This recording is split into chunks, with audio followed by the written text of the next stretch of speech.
This is Undaunted.Life, a man's podcast. I'm your host, Kyle Thompson. Let's get into it.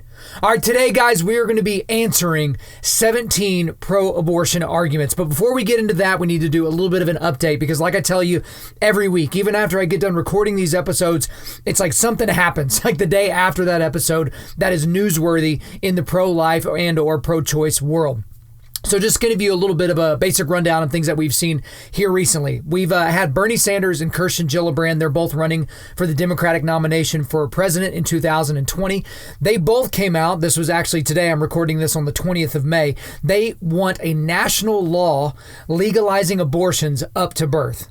So essentially what they want to do is they want to take the law, the unbelievably barbaric law that was approved and passed in the state of New York, and they want that to become a national law. Now, some of you might be saying to yourselves, well, isn't Roe v. Wade, isn't that a national law? Don't have time to get into why that's not law. It's just a decision made by the Supreme Court. It didn't actually make law, but they basically went out of their way to say that they want that to be legalized across the country. And not to be outdone, Elizabeth Warren, who is also going to be running for president, as she's in the process of running for president for the Democratic nomination, she actually announced a plan to legalize abortions up to birth, making it a national law. She has got her own plan. So Elizabeth Warren, her candidacy is kind of dead in the water at this point. I mean, she's going to have to really see an unbelievable turnaround at this point. She's kind of been embarrassed, and she's not really hitting it off with a lot of the other people. But what she's doing is she's coming out with these very grandiose and very ridiculous plans to do these unbelievable things. And so this is one of her attempts in order to do that. We also see another Democratic presidential nominee, Pete Buttigieg. He is the supposedly Christian governor of South Bend, Indiana, or mayor, rather, of South Bend, Indiana. And this guy has been seen by a lot of people as a very viable candidate for the Democratic field because he's kind of seen as a moderate. You know, this guy claims to be a Christian, even though he's a married homosexual, those types of things. But he basically came out this week and defended abortions up to the point of birth. So again, as I've said before, and as we've said previously here on this podcast, if you're a Democrat, you are part of the party of death because this is a mainline platform now. This is a mainline platform. Name me a prominent Democrat who is pro-life. I'll wait. But then on the 16th of May, Missouri came out and their legislature passed a bill banning abortions after the baby had a detectable heartbeat. So this is another heartbeat bill. And the bill was actually passed 24-10, and it is expected to be signed by pro-life Republican Governor Mike Parson. So this came a couple of days on the heels of really the big thing that we're going to be talking about here on the early part of this podcast. And that was what happened on the 14th of May, where the Alabama legislature approved a bill making killing unborn babies by way of abortion a felony. And also, it would put abortionists in prison for up to a life sentence or 99 years for performing the procedure. So this is the strictest abortion law that has been passed, really. I mean, we've seen stuff in Louisiana, we've seen stuff in Missouri, we've seen stuff in Georgia, and now this one in Alabama. This is the one that has the least amount of restrictions to it.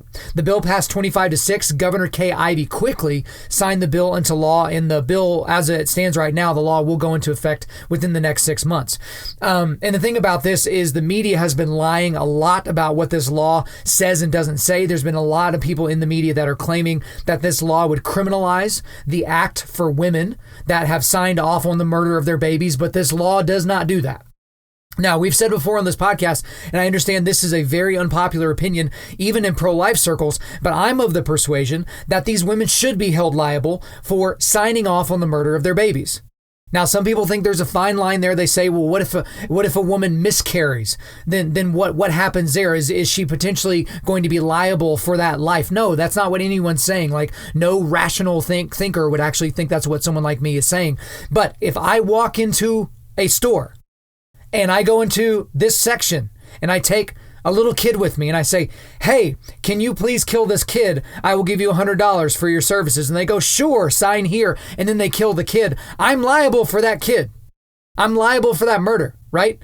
You've seen this scenario before where these mob bosses or gang leaders, they actually tell someone else to kill someone else and they are also held liable for murder. We've seen people that are just driving the car. Whenever somebody gets out of the car, murders somebody, and gets back in the car, everyone in the car is charged with murder. right? So I don't think it's that crazy to think that these women that are actively going in and seeking out someone killing the baby that's inside of them, that these women shouldn't be held liable. But again, this law in Alabama does not touch that at all. But the big thing that made hay for everybody, especially on the left, is there was no exceptions for rape or incest.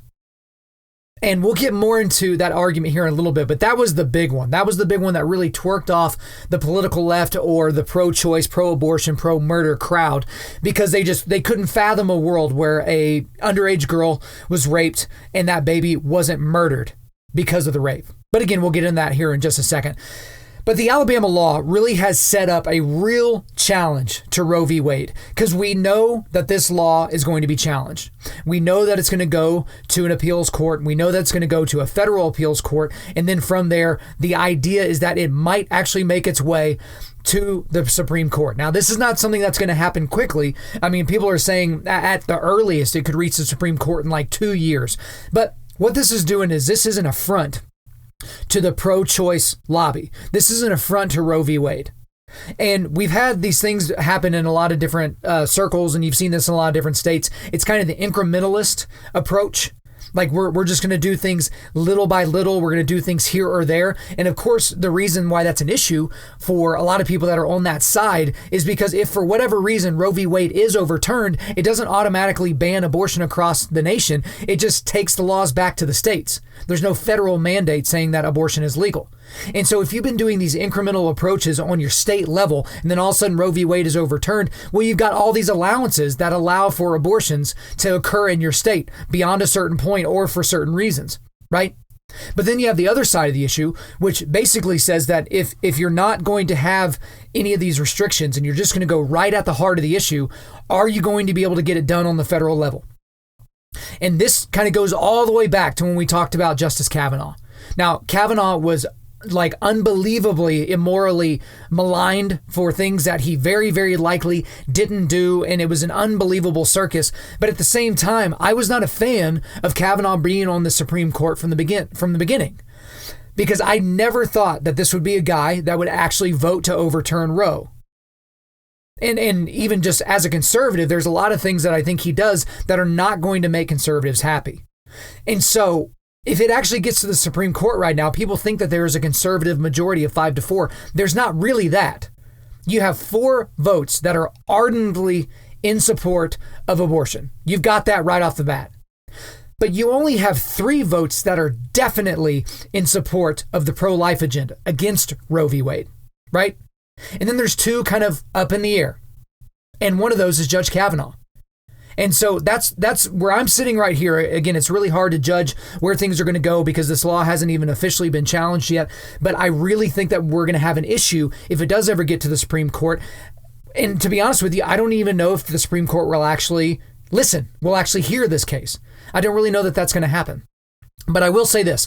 Overall, I'm pleased. I'm obviously pleased that this is something that's happening because I feel like the pro-life lobby has finally started to nut up a little bit. I feel like the tide is actually turning a little bit. I feel like pro-lifers have been polite for way too long. And I think they're finally starting to get a backbone. And I don't know if it's because they sense that their constituents will back them up, or if they sense that, the tide is turning or the overall reaction is turning for the nation. But the thing about the nation is most Americans have been very much against abortion after the first trimester, pretty much for decades. Like nothing substantive has changed there, right? We don't see these outsized changes even whenever we get, new ultrasounds and 3D ultrasounds. We don't really see these outsized changes, right? It's been pretty standard. But that's the thing that I'm really excited about is that more people on the pro-life side are willing to engage in conversations with people about this topic, even if they know they're going to take a little bit of crap and take a little bit of heat.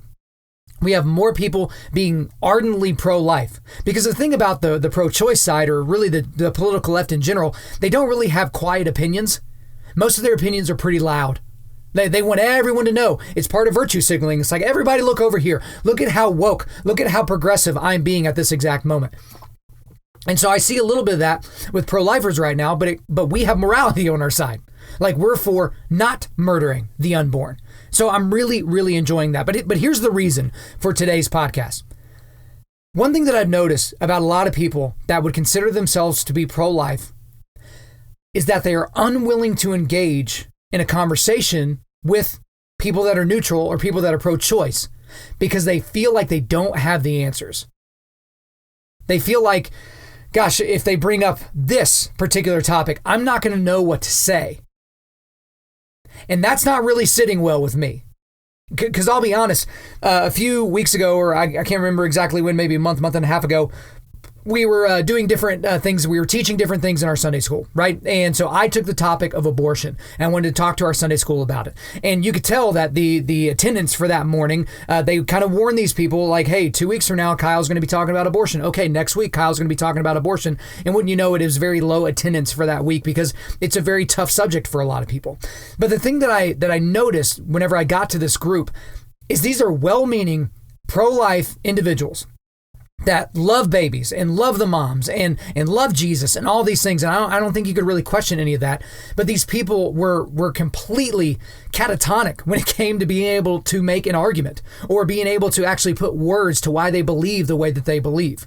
And so we had a really long discussion. You know, it got emotional at different points for some people in there. But the biggest impact, I think, that lesson that I was able to help teach in our Sunday school was I gave, in Sunday school, I only did 13, but I gave them ways to answer pro-abortion arguments.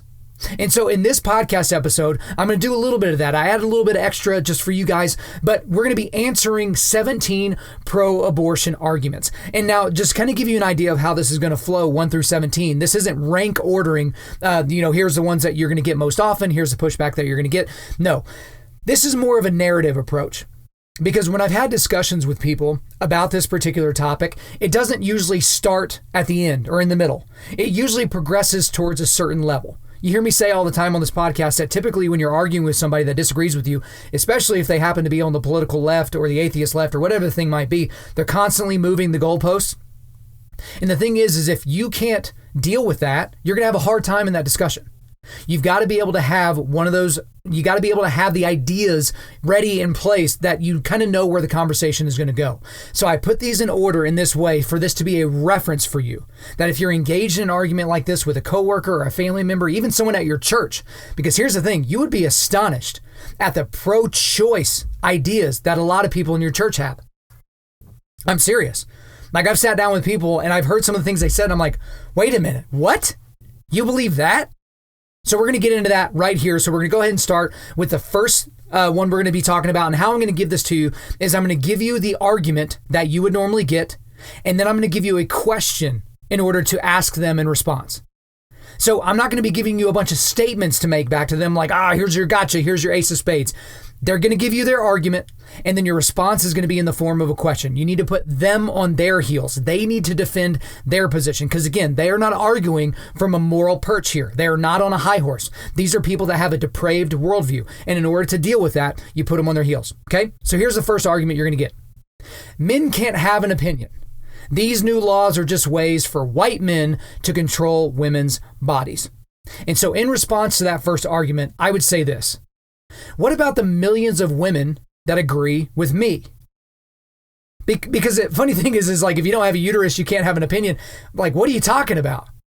The overwhelming majority of people that are in the pro-life side of things, they're the ones at the rallies, they're the ones at the pregnancy resource centers, they're the one in the counseling departments, they're women. There are literally millions and millions and millions of women that are pro-life. So when someone brings that up, it's such a silly way to start because they love to point, and I think I can't remember what, late night talk show this was on, but they showed a picture, it may have even been The View, but they showed this picture of the Alabama legislature that passed this bill into law. And if you look at them, they were pretty much all white men. And so it's like, you see, it's the patriarchy and it's these racist white men that are trying to control women's bodies and and all this other stuff. But again, it's a silly argument to make. But it's an easy one to field because it's like, okay, let's say that we're true. Let me grant you that if you're a man, you aren't supposed to have an opinion on this. So y'all have it out with the millions of women that agree with me. That's an easy one to get around. So the second argument is this: my body, my choice, right? I got a couple of responses for you. So if someone is making the my body, my choice argument, you can say something like this. In what other domain of society is that true? Right? And you're going to hear some of this that you may have heard on episode 6 of this podcast. If you want to go back and listen to that, I did another episode on abortion there. But in what other domain of society is that true? Because I can swing my arms around in a circle in an open room, and it's no big deal, right? But the moment I start swinging my arms around and purposely hitting people with them, it's a problem. So let's say I swing my arms around and I start assaulting people and the police are called and they come up and I say, whoa, whoa, whoa, whoa, whoa. My body, my choice, guys. I can do whatever I want to with my body. Guys, I'm still going to be taken out in handcuffs. I mean, that's the reality of it. You've seen me say before, something like that. If you go take off running down the middle of the interstate with no clothes on and you get arrested, you can't just be like, my body, my choice. That's not how that works, right? So these people that think that that's some sort of a trump card argument, it's silly. But another response to my body, my choice is it's not your body, it's in your body, right? That's not really framed as a question, but yeah, it's not your body.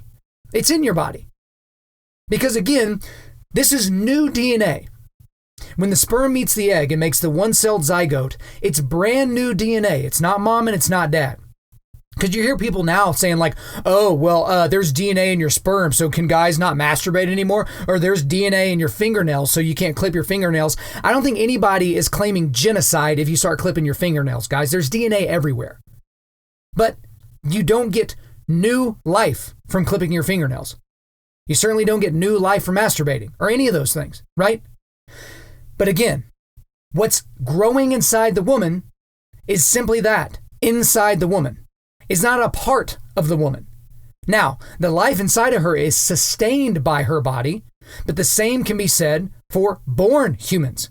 You have to use your bodies to sustain life for them. You have to use your bodies to work, to make money in order to be able to buy food to sustain that life.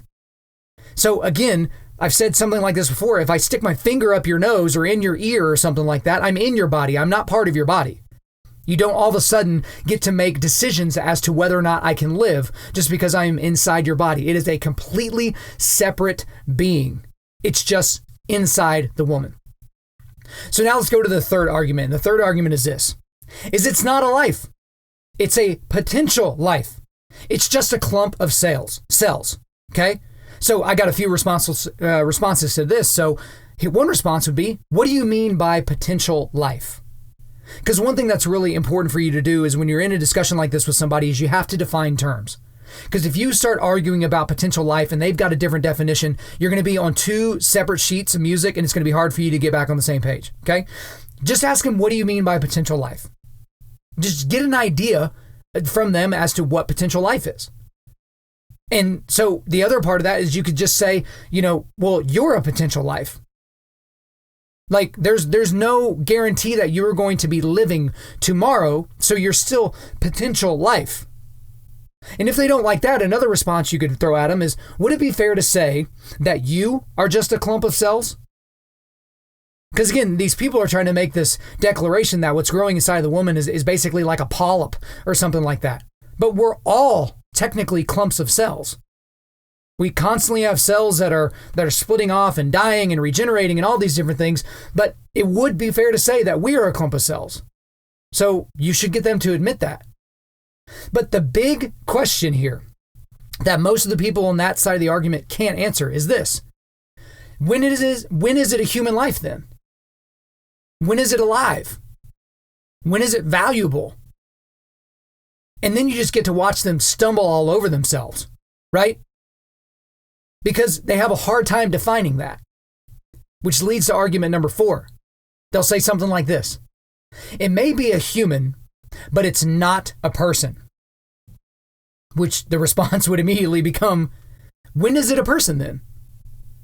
Because the thing about the political left is they've attempted to separate humanness and personhood. And this is kind of a new thing, actually, because they're starting to realize that they're losing the scientific argument. Because dum-dums back in the 70s actually believed that in the first trimester that wasn't really a human. They weren't really sure what it was, but yeah, it wasn't really a baby, right? They didn't have that idea, but we don't have those excuses anymore. Like there's way too much evidence to the contrary. So have the person define when is it a person? They're going to have a really hard time doing that. Because the left, they love to kind of twist themselves up into knots. I mean, just like right now, they're trying to separate biological sex and gender, right? That's what the whole transgender debate thing. They're trying to separate those two things, and they're having a really hard time doing it. Maybe because it's antithetical and anti-science. But again, you have to put them on their heels. When is it a person then? When is it a person? So one of the responses you might get, and this is actually argument number 5 that you're going to get from these pro-abortion people, is it's not a person until it's sentient. So for those of you where sentience may be a new word, that's essentially the ability to perceive your environment, right? So using your sensory organs, and so that could be like suffering or pain or pleasure or comfort or, basically, yeah, that's pretty much it. That's what sentience is, your ability to experience the world around you and understand what you're experiencing. So a response to that would be, is if you're in a coma from which you might awake, can I murder you? That's the Ben Shapiro argument, right? Because if you're in a coma, you are not sentient. Technically, if you're asleep, you're not sentient. So if your wife or the person, whoever you're talking to, if they were in a coma, just ask them, would you be angry if I walked into the hotel room and shot them in the head? Would that be a problem? Because again, sentience confers personhood if someone makes that argument, right? Because another response you could give them is, if you're someone with a mental handicap, could I murder you? If someone in your family had a mental handicap where sentience was in question, can I murder that person without any issues? Is my conscience clear? Am I morally okay? Am I lawfully okay? So again, if somebody's going to say sentience is the part when a person begins, they've got to be able to defend that for adults. They have to. So argument number 6 that you're going to get from these individuals will be something like this. It's not a person until it's viable. Right? So maybe they won't make the sentience argument. It's not a person until it's viable. This one's really easy to respond to. Just say something like this. Is a newborn viable? And you should be expecting them to look back at you like you're insane. But here's the thing. If you have a 3-month-old baby and you leave them in the middle of the floor and you and your spouse leave and you never come back, that baby's dead. I mean, there's no two ways about it. And some people might argue, well, what if somebody like your neighbor knocked on the door and saw the baby and went in and helped it? Okay, yeah, you're making the point for me. You have to have another human being intercede because the baby cannot sustain itself. Thus, it's not viable. I mean, a 2-year-old's not viable. 4-year-old might not be viable, right? So it's not a person until it's viable? Well, our baby's viable? The answer is no. Another response to that same question is, if you were on life support of some kind, can I murder you? Right? You're kind of making these extreme examples to put it in their head. But if you're on life support, you have a machine keeping you alive, you are not viable. You're having to be kept alive by something else that is outside of you. If you're in surgery, right? And there's a machine keeping your heart going during surgery and something were to happen to you, is it a tragedy at that point? If someone comes in and murders you, is that actually murder? Or is that just somebody, performing a procedure at that point? So that's an easy way to respond to the it's not a person until it's a viable argument. And then we get into number 7, which is not a person until it's born. It's not a person until it's born. At which point you say something like this. Does the vaginal canal confer personhood? It's a fair question. Because pre-vaginal canal, or if you get a C-section while it's still in the stomach, what is it? Because on the other side of the vagina, right, it's a person, right? Now it's a person. Now it's worth our protection. If you were to shoot a baby that just came right out of the vagina, you shot it in the head, problem. You're probably going to jail forever for that. But you got to ask them this as well. If they say it's not a person until it's born, what is it when it's still inside the body then? What's in there? Are we just guessing? Could it come out as like a zebra or a ficus or a Volkswagen? What's it going to be? If it's not a baby, if it's not a human, then what is it? And that's the thing, guys, especially for arguments 4 through 7. So it may not be a human, but it's not a person. It's not a person until it's sentient. It's not a person until it's viable. It's not a person until it's born. You have to apply those same standards to humans of any age. So if you want to apply those standards to a baby in the womb, you have to apply it to adults. You have to. That's basically how it goes. Because if you're an adult and you're not viable, we shouldn't be able to protect you, according to their logic. If you're an adult and you're not sentient, or even a baby and you're not sentient or whatever, you should be able to be killed without any repercussions, right? So, and then what other things are about this when people say, it's human, but it's not a person? Sounds like a Tutsi argument, or like what was going on during Rwanda, and you have Nazi Germany and what Pol Pot was doing in Cambodia and all these different places. It's like you're getting some of these same arguments. Like these aren't actually people, right? Like just think about that for a little bit. So that's kind of the first half or so, and then you start getting into some of their more desperate arguments. So let's get into argument number 8. Do you think that you can just force women to reproduce? You might get that one. That one's kind of funny, actually, because it's like, well, I'll just go ahead and say what your response should be. The response should be something like this: are you aware that reproduction happens at conception and not at birth? Because again, no one should be forced to reproduce. Like, again, like if you're being forced to reproduce, that's called rape, right? And it's without your consent, and that's horrible for a myriad of other reasons, and we'll talk more about that here in just a second. But that's not where reproduction happens. It doesn't happen at birth. It happens when you conceive.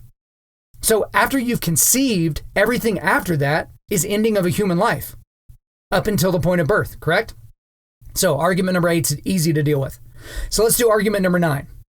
What if the mother's life or health is at risk? So if you start getting this question, you're starting to win a little bit. You know they're kind of turning into some of the more desperate sides of the argument, but to be fair, there are still people that would ask this question that are trying to be fair. So I want to be fair as well. So if they say, what if the mother's life or health is at risk? You say this: are you aware that abortion is never medically necessary to save the life of the mother? At which point, even your pro-life friends are going to look at you like, oh my gosh, did he just say that? But that's the truth. Abortion is never medically necessary to save the life of the mother. So if that sounds a little bit off to you, it's probably because you haven't heard something called the Dublin Declaration, okay? So I just want to read the Dublin Declaration to you here really quick. It's just a few sentences, but I just want to read it to you here because it'll make more sense here in a second. As experienced practitioners and researchers in obstetrics and gynecology, we affirm that direct abortion, the purposeful destruction of an unborn child, is not medically necessary to save the life of a woman. We uphold that there is a fundamental difference between abortion and necessary medical treatments that are carried out to save the life of the mother, even if such treatment results in the loss of life of her unborn child. We confirm that the prohibition of abortion does not affect in any way the availability of optimal care to pregnant women. So these are people that know way more than you and way more than me about what it actually takes to keep a woman and or a baby alive during the process of birth or at any point during the pregnancy. But you do not have to kill baby. You just don't. So you heard this a lot whenever the New York bill was passed about late-term abortions, how egregious that was. And people were always like, oh, so if a woman's 8 months pregnant and if she gives birth to the baby or keeps the pregnancy, that she'll die. It's a definitive thing that she will die. Then you would be okay with that, Mr. or Mrs. Pro-Life? But here's the thing, is if you're in the 3rd trimester, you don't have to abort the baby in order to save your life. You just deliver it. The pregnancy can end without the baby being killed. That's why when people use these euphemisms with abortion and say, oh, it's just the ending of a pregnancy. Birth is the ending of a pregnancy. You dope. Like what are you talking about? But then you get a lot of the same responses. Well, what if the mother has cancer and she needs to undergo radiation and the area that's affected by the cancer is in her abdomen? Well, we've seen stuff before where the womb has actually been removed from the belly of a pregnant woman so that she could undergo a medical procedure, and the womb is then put back and she is sewed up and the pregnancy continues. We've seen that before. But here's the thing, guys, is if a woman has cancer and she's pregnant and she has to have radiation in order to save her life, and because of the radiation treatment, the baby dies, and she miscarries or stillbirths or something like that, that's not an abortion. That's not an abortion. Like, you understand the difference. The point of the procedure was not to kill baby. It was to preserve the life of the mother. And if the baby happens to die, that is a very unfortunate side effect. But there are some that are even more specific, right? So one is one that you've probably not really heard of, but it's chorioamnionitis. Chorioamnionitis. So this is an infection of the membrane, a membrane that's basically surrounding the fetus. It is incredibly, incredibly dangerous for baby and for mom. So at that point, if mom has chorioamnionitis, you induce birth. The overwhelming likelihood is that baby will not survive, but it is not an abortion. It's just not. Again, you're trying to preserve life. There's a chance you will preserve 2. There's a chance that you will be 0 for 2. There's a chance you'll be 1 and 1, but you're trying to preserve life. And the big one that people ask about is, what about tubular or ectopic pregnancy? So that's basically where the baby doesn't nest in the right place. It nests in the fallopian tube or something like that, thus giving you an ectopic pregnancy. Again, very, very dangerous for mom. A lot of times, in order to deal with an ectopic pregnancy, they actually have to remove the fallopian tube. So when you remove the fallopian tube, again, that is not an abortion. That is a medical procedure that is meant to protect the life of mom. Because in most of the instances where mom's life is at risk, which is an incredibly small percentage of the reasons given for abortion, incredibly small percentage, in most of those cases, you can just deliver. We've seen babies survive at, I think, 18, 19 weeks, being that premature. They're surviving and thriving years and years later. So again, don't get caught up in that. Don't get caught up in the emotionality of the argument of, oh, well, the mother's life's at risk and her life's more valuable and we don't even know if this baby's going to be born alive and blah, blah, and all those things. It doesn't even matter. Again, if you're in your 3rd trimester and you have a major medical issue that makes it hard for you to survive if baby stays in there, just deliver baby. It's that simple. So argument number 10 is this. What about rape and incest? And here's the thing, guys, before I get into any of the responses there, if they ask you this question, just kind of sit back and relax because you've won the argument. Because if they go to this, they're done for. And this is why. Because of the listed reasons for abortion in the United States. So if we're combining all the abortions that happen because of rape and incest on an annualized basis, it's less than 0.5% of all abortions in the U.S. There's varying statistics, but it's less than 1%. We can all pretty much agree on that, but it's even smaller than that. I've seen as low as 0.33% of all abortions are because of rape and incest. And just, again, before we get into the responses, let me go ahead and list off for you the top 6 reasons listed for abortion in the United States. Get ready to get real angry, all right? The top 6 reasons, and these account for the overwhelming majority of all the abortions in the United States. Here we go, in order. Number 1. Not ready for a child or another child, or the timing is wrong. Number 2, they can't afford a baby right now. Number 3, they haven't completed their childbearing, they have completed their childbearing. They have other dependents, or their children are already grown. They don't want to kind of go through the baby process again. That's number 3. Number 4, they don't want to be a single mother, or they're currently having relationship problems. Number 5, they don't feel mature enough to raise a child or another child. They just feel too young. And number 6, this would interfere with their educational or career plans. If you're wondering where I got this from the Guttmacher Institute, which is not a fan of the pro-life side of things before any of y'all at me. But those 6 things that we have there can be categorized in one word: convenience. It's very inconvenient that I am pregnant right now. This is so very inconvenient for me. Again, it's not rape and incest. It's not my life's on the line. And so I don't really feel like it. This is going to be hard. I don't know if I have the money. I've already got kids. I don't want any more. Right? So when people talk about how hard it is for these women to decide to have an abortion, really? They're choosing between their educations being interfered with and the life of a human? Sorry, I don't feel bad for them. Okay? But let's get back to the question at hand, which is the argument, what about rape and incest? What about rape and incest? Here's a response. Are you willing to concede that all other abortions are immoral?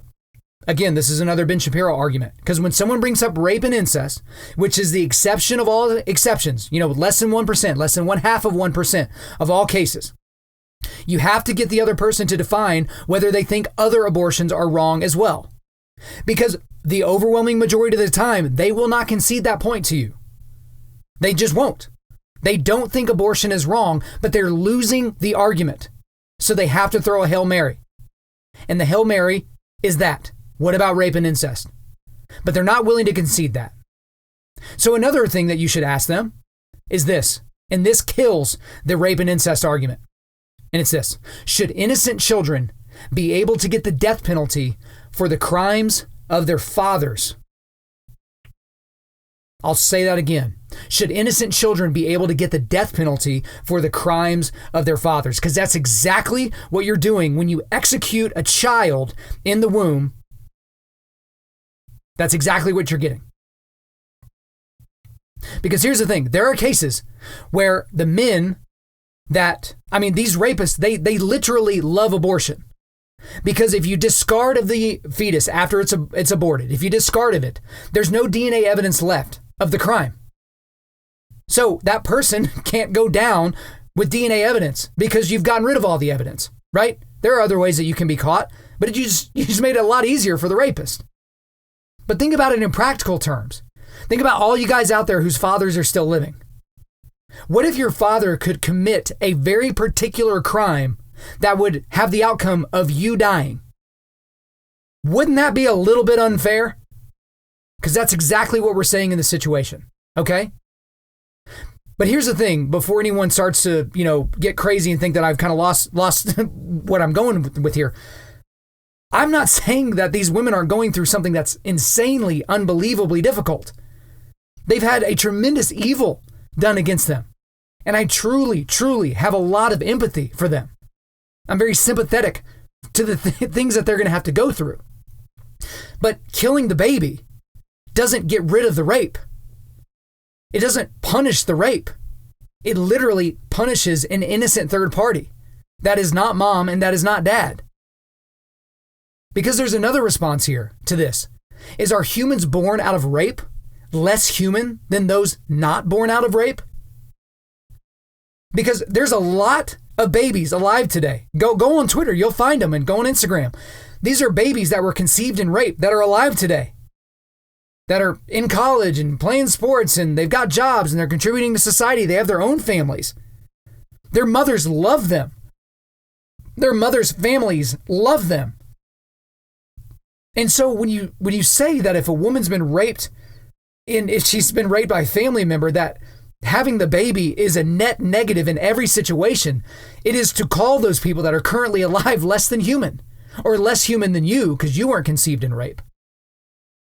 So again, if they throw that argument at you, you've got to stand your ground. You have to ask them the question, should innocent children be able to get the death penalty for the crimes of their fathers? Just see what they do. Because again, I've sat across from people and I've said, no, women that have been raped, even if they've been raped by a family member, should not be able to kill the baby inside them. And I've seen them look at me with sheer disgust and anger. But I don't care what they think about it. I care about the lives of the unborn. Okay? Which leads exactly into argument number 11, which is this. Pro-lifers only care about the baby before it's born. That's another one. Again, they've kind of lost on every other front at this point, so now they're just throwing up Hail Marys all over the place, right? You just ask them this. If that were true, then why are there more pregnancy resource centers than abortion clinics? Because that's the truth. There are literally only a few hundred abortion clinics in the entirety of the United States. These are clinics that mainly do abortion. They're basically just there to provide abortion. There are literally thousands and thousands of pregnancy resource centers and emergency pregnancy centers and post-birth, women's health and help centers, right? That are just for these types of crisis pregnancies, as they're called, right? And here's the thing. The overwhelming majority of those are ran by right-wing, pro-life, conservative Christians. I had a guy, he's a friend of mine, he lives in Philadelphia. He posted a George Carlin quote from a long time ago, basically coming at conservatives saying, yeah, you don't want us to be able to kill the babies, but, after they're born, you just don't care about them. Because what they're doing is they're conflating the conservative viewpoint that we shouldn't raise taxes in every scenario, and that there should at least be some standards around welfare and around certain, nanny state type programs, that somehow means that we don't care about people. No, it's that we know the value of $1, and if you don't have $1 to spend and you spend $3, you're in the hole. We also know that there's certain people that are gaming the system, and we're trying to get those people out of the system so that we can actually help the people that cannot help themselves. That is the entire point of welfare. But when someone says that pro-lifers don't care about the baby after they're born, it's ignorant. It's an ignorant argument. You got to call it out. All right, so argument number 12 is this. Have you adopted any of these children, any of these unwanted children? If not, you can't have a say. So the response would be this. Is it possible to have never adopted a child while simultaneously being able to have the opinion that innocent people shouldn't be murdered? I mean, it's just a dumb argument. So if you've never given money or food to a homeless person, does that mean you hate homeless people? Does that mean that we shouldn't fund homeless programs? If you've never adopted a dog, does that mean you're pro-animal cruelty? Like, it's just absurd, because here's the thing, is there's literally no way possible that every single person that is in trouble, including an orphan child or an unwanted child, can be adopted by everybody or being cared for by everybody. There's just not enough means in the world, for the most part, to be able to do something like that. There's just not enough capability. And there's a lot of people that would take on a crisis pregnancy and take the child that they just can't. They physically can't. They financially can't. But at the same time, there's a lot of people on the pro-life side that are lining up to adopt these kids. It's not the pro-choicers. If somebody is deciding between abortion and not abortion, and they decide to not have an abortion and instead put the baby up for adoption, there's not a whole lot of pro-abortion people out there that are waiting for that baby. It's pro-life people. There's examples, anecdotal stories, I will admit that, all over the place, of someone's in a crisis pregnancy, and someone maybe puts it out online, and then you have a line of strangers that'll say, I will take your baby. You have people that are praying outside of Planned Parenthood clinics, and they're saying, look, just come over and talk to us, because if you give birth to this baby, we will take this baby if you don't want it. We will take it. We will adopt it. We are strangers. We will adopt this baby. That's the pro-life side of things. So if someone's like, oh, well, you haven't adopted any, what have you done lately? Now, I will say this. The one fair thing is if you're sitting there having an argument with somebody and you've done nothing to support crisis pregnancies or these mothers or these babies or any anti-abortion lobbies or things like that, maybe that's an issue for you. Maybe you need to get in the game a little bit more. Okay? So argument number 13 is this. Even if the unwanted baby is taken to term and born, there wouldn't be a family available to adopt them. Okay? And the response here would just be, are you familiar with any statistical trends with adoption in the United States? Because here's the thing, and I'm not going to go on a diatribe about adoption, but adoption is a very complicated thing in the United States. The hoops that you have to jump through in order to adopt a child, in a lot of cases, are unnecessarily crazy. It's like way too much of an expectation on a lot of these families to be able to do these things. But at the same time, there are plenty of adoptive families available. I go into more detail on that in episode 6 of this podcast, so I would just urge you to go back and listen to that one. So argument number 14 is this. Abortion helps the economy. Yes, this is actually a thing that people have said, right? That abortion is just better if we don't have more mouths to feed inside of the economy, okay? So here's how you respond to that one. Are you saying that murder is okay as long as it's for economic reasons? Because here's the thing. Let's take a family of 5. Let's say you've got a single mother of 5, right? So dad's gone. Dad's a deadbeat, right? So the woman is doing all she can. She's working 2 jobs. She's paying for babysitters. She's got all these different things. And if she could just get rid of 2 of her babies, then her situation would be much better. It would really help the personal economy of her household. Would that be okay? If she just drowned a couple of her kids? threw a couple of her kids off a bridge? Would that be okay? I don't think they'd be okay with that, right? But here's another one. This is kind of going to punch them directly in the face. So you got to really have some stones if you're going to throw this back at them. But if they say abortion helps the economy, your response should be, are you aware that proponents of slavery use the same argument that you're using? You can actually use that in a lot of different ways because, again, we said that, black slaves in the United States, a lot of people said, oh, well, they're not really people, right? That's why the Dred Scott decision was, one of the two worst decisions in the history of the Supreme Court, the other being Roe v. Wade, because they basically would not allow people to be called people. And that's exactly what these slavers did in the South. They said, wait a minute. If you take away our ability to have slaves, it'll affect the South. It'll affect our state. It'll affect my personal wealth. It'll affect all those things. Yeah, it will. Who cares? Because what you're doing is evil. What you're doing is wrong. It's immoral. So we're not going to stand for that, right?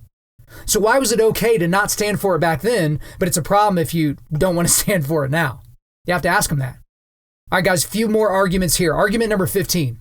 You say that you're pro-death penalty. That means you can't be pro-life.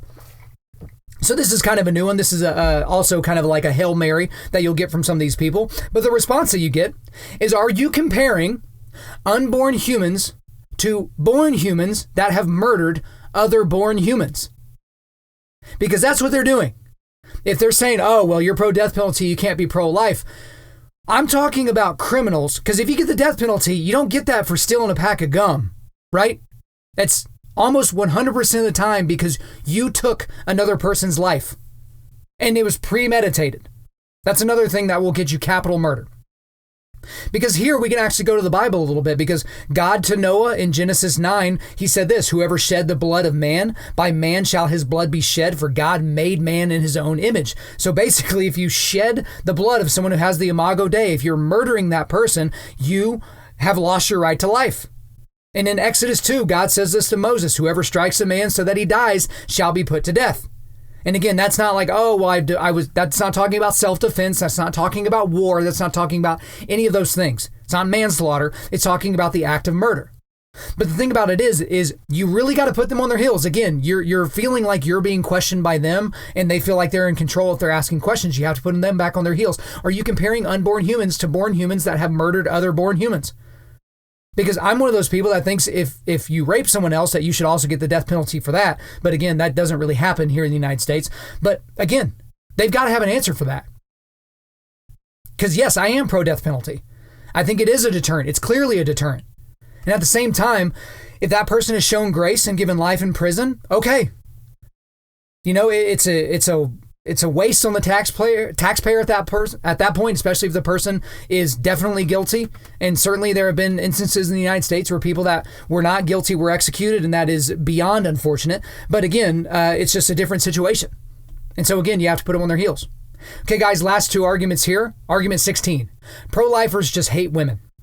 So, of course, yeah, you just hate women, especially if you're a white male, Protestant, that's pro-life. Just get ready. Like, everyone's just going to completely diminish you. But even if you were, a black, female, lesbian or something like that, it just, you would still get crap for it. It's just going to be worse if you're on the other side of the issue.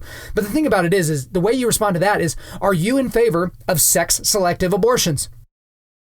At which point they're probably going to look at you again like you're insane. Like, what do you mean am I in favor of sex-selective abortions? I'm of course not in favor of that. Say, well, there are countries all over the world that's exactly what they do. You've seen that in China. You've seen that in India. China's, one child program that they enacted for a while that they've since gotten more relaxed on. Sex-selective abortions is just something that you do. Oh, well, this is going to be a girl. All right, we got to get rid of this thing. Like, I don't see any of the first and second wave and third wave feminists out in these other countries saying that's insane and that they should stop it. Right? Like, they don't understand that the United States is basically in the same category as China and North Korea in terms of our incredibly liberal, quote unquote, progressive abortion laws. Europe, a lot of Europe, which people consider to be way more progressive than the United States in a lot of ways that they are, they don't even think the way that we do on abortion. They look at our abortion law and go, yee, that's a little bit sticky. But again, this idea that we just hate women, it's my extreme love of women and respect for the Imago Dei that they have that makes me so passionate about this issue. Right? And that gets us to the last argument here. Argument number 17. So you only want to demonize women. What about the men? Again, I went into this on episode 6 of this podcast, but this would be my response. Are you in favor of shaming men into sticking around? Because I am. Because people look at shame as, oh, that's not really a good motivator. I'd rather someone be like really inspired to do the right thing. Okay, well, if that doesn't work, shame's another good tactic. Because shame is something that works on a kid.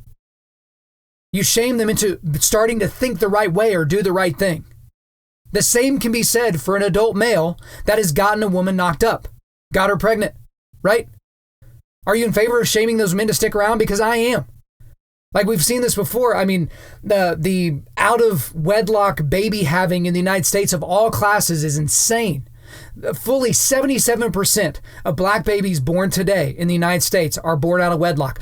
30% of white babies. That's a 10 times increase from back in the 60s and 70s. And half of Hispanic babies are born out of wedlock. It's a problem. Now, I think that could create some other issues if these guys stick around, but I think that those are minor issues compared to losing the life of the baby, right? Just murdering the life that's inside the woman. Because there's a lot of other things that we can get into, guys, because an argument you're not really going to get from a pro-abortion person is, well, what about the rights of the guy? Because this is a really good time to talk about, what if the woman gets pregnant and the guy wants to keep it and the woman doesn't? Is it still her body, her choice? Because half of the DNA of the being that's growing inside of her is the dude's. Does he get a say? Because here's one thing he can't do. Let's say they get pregnant. She wants to keep it. He wants to get rid of it. She has the baby. Does he have to pay child support now? I mean, honestly, I don't believe in these things. I'm just saying this is what a logical person would say. Hey, I didn't want this thing. Like, it was her, it's inside her body, it's her body, her choice, but hey, it's kind of my body, my choice, because I used part of my body to have this baby too, right? But she chose to keep it. I didn't want to have it. So can I just pay her what I would have paid for the abortion, and could just call it good from there? Like, nobody on the planet Earth would sign off on that kind of a law because it's insane, it's immoral, it's evil. But again, the overall point here, guys, is I want you to be able to engage with these arguments. So I want this podcast to become a reference for you. So if you've got other guys that are in the pro-life stable, you got other guys in your life, you got to share this podcast with them, this specific episode. Because if you're not willing to engage in these arguments, you won't. Like, if you're confused at how you should ask these questions, you won't end up asking them.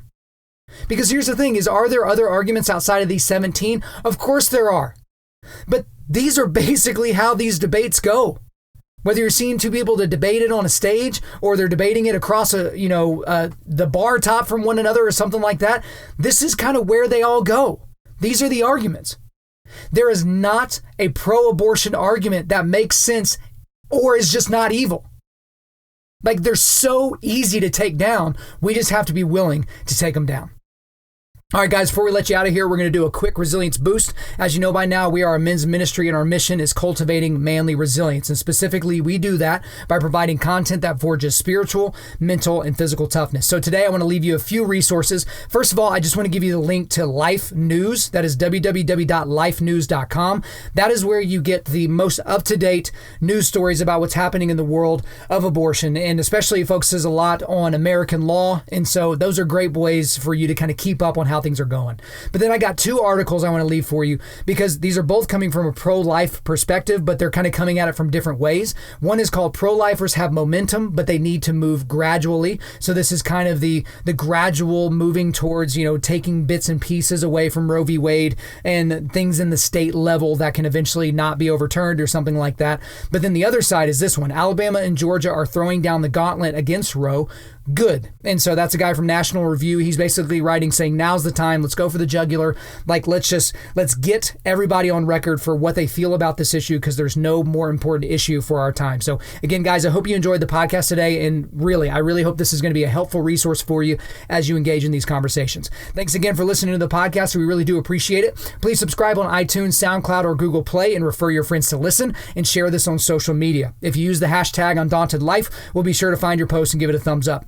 Guys, if we deserve a 5-star review, that would be a great thing for you to do. Leave us those 5 stars in a few sentences that let us know why you like what we're doing. I'm booking speaking engagements for the remainder of 2019 and the beginning of 2020. So if you want me to come speak on your podcast, to your men's group, to your conference, to your whatever, just hit me up, info@Undaunted.Life. Again, the email is info@Undaunted.Life. The website is www.Undaunted.Life, and you can follow us on Instagram and Twitter @Undaunted.Life or Facebook.com/Undaunted.Life. Check out our free devotionals on the YouVersion Bible app. Just search Undaunted.Life under plans. And also, we want to thank the band August Burns Red for allowing us to use their entire music library for our content. The intro-outro track on this podcast is their song King of Sorrow, which is off their latest record entitled Phantom Anthem. The links to this are in the description. I'm your host, Kyle Thompson. Remember, keep cultivating manly resilience, keep forging spiritual, mental, and physical toughness, keep seeking the Lion of Judah.